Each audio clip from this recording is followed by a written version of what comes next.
اللہ کے نبی صلی اللہ علیہ وسلم کی زبان اقدس سے جو بات نکلتی تھی وما ينطق عن الهوى ان هو الا وحی یوحی، آپ اپنی مرضی اپنی خواہش سے تو کچھ نہیں کہتے تھے، آپ جو کچھ بھی کہتے تھے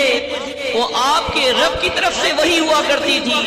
وہ آپ کے رب کی طرف سے حق ہوا کرتی تھی۔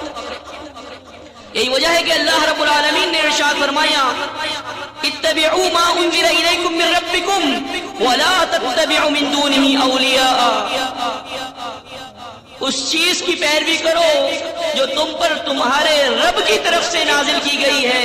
اس کے علاوہ ولیوں کی پیروی نہ کرو، قلیلا ما تذکرون، تم کم ہی نصیحت حاصل کرتے ہو۔ اللہ کے بندوں، ہمارا رب ایک ہے، اور اسی لیے اللہ نے ارشاد فرمایا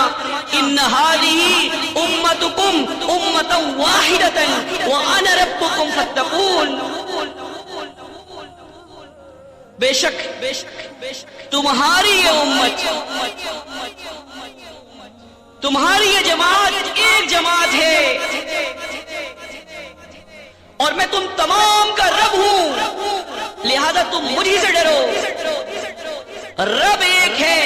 اللہ اہل اسلام کو بھی ایک دیکھنا چاہتا ہے کہ یہ سب ایک پلیٹ فارم پر جمع ہو جائیں